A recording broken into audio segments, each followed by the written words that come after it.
मैं doctor Sitaram Chaudhary, associate professor राजनीति विज्ञान विभाग, राजकीय महाविद्यालय किशनगढ़ अजमेर। आज हम बीए पार्ट फर्स्ट में शक्ति, सत्ता और वैधता जो टॉपिक है उसमें हम पावर पे बात करेंगे कि शक्ति क्या है। ये जो पावर है इसको कई रूपों में हम देख सकते हैं राजनीति विज्ञान के अंदर, और ये किस तरीके से काम करते हैं। और एक विचारक है कैटलिन, उसने कहा कि राजनीति विज्ञान शक्ति का विज्ञान है। और पावर कितने प्रकार की है, कौन कौन से इसके रूप है, किस प्रकार इम्प्लीमेशन होता है इसके बारे में आज हम इस वीडियो के माध्यम से चर्चा करेंगे। शक्ति दो प्रकार के, हम अगर राजनीतिक विज्ञान के अंदर इसको देखें तो दो प्रकार की पावर है। एक है डायरेक्ट पावर, एक है इनडायरेक्ट पावर। एक दृश्य शक्ति जिसको हम देख सकते हैं, महसूस कर सकते हैं, और एक तरीके का मतलब उसको छू सकते हैं। और एक होता है अदृश्य शक्ति जिसको इनडायरेक्ट पावर कर सकते हैं, जिसको हम कहते हैं। बहुत सारे जैसे इकोनॉमिक पावर है, पॉलिटिकल पावर है, और मानवीय पावर है। इसके अलावा सैन्य शक्ति है,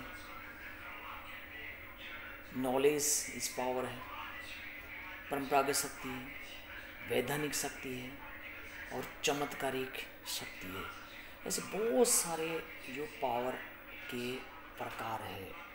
एक है परंपरागत शक्ति जो हमारे जिसको एक ट्रेडिशनल पावर कहते हैं, जो एक तरीके का मैक्स वेबर ने 3 प्रकार के पावर बताए: परंपरागत शक्ति, वैधानिक शक्ति और चमत्कार शक्ति।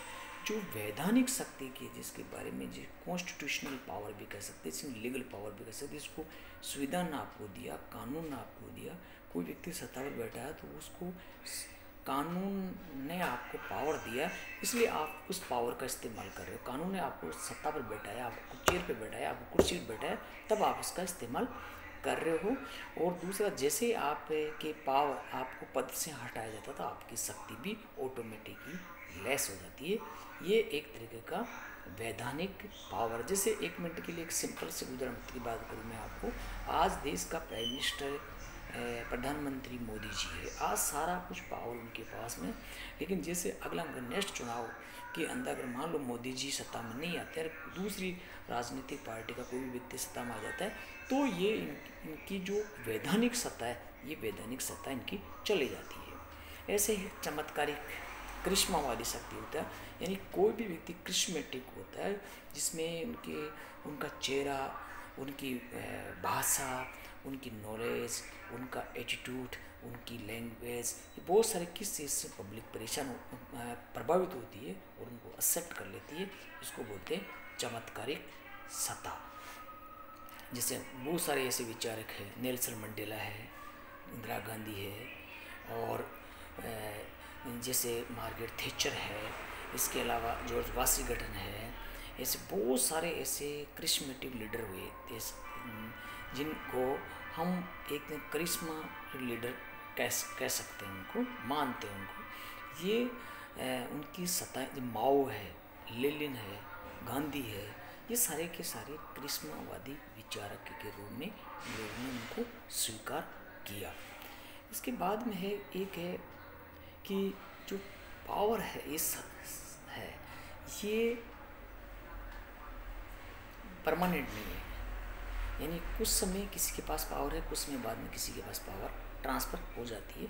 और दूसरा, उनकी पावर के सामने भी एक संकट हो, लेकिन जब ये पावर को वैधता प्राप्त हो जाती है, यानी जनता का समर्थन प्राप्त हो जाता है, तो वो सत्ता बन जाती है। जैसे 1999 के अंदर 99 के अंदर पावर के आधार पर पाकिस्तान के जो पूर्व सैन्य जनरल है परवेज़ मुशर्रफ ने पावर का इस्तेमाल करते हुए नवाज शरीफ को सत्ता से हटाया और खुद सत्ता पर बैठ गया। और उसके बाद के अंदर उसने खुद ने अपने आप को राष्ट्रपति घोषित कर दिया, और उसके बाद में उसने इलेक्शन करवाए। इलेक्शन करवाने के बाद में जनता की उसने मोहर लगवा ली, और उसके बाद में वो सत्ता पर काबिज हो गया। ना डेमोक्रेटिक आधार पर वो सत्ता पर काबिज हो गया। तो बहुत सारे क्या ऐसे भी सत्ता का होती है।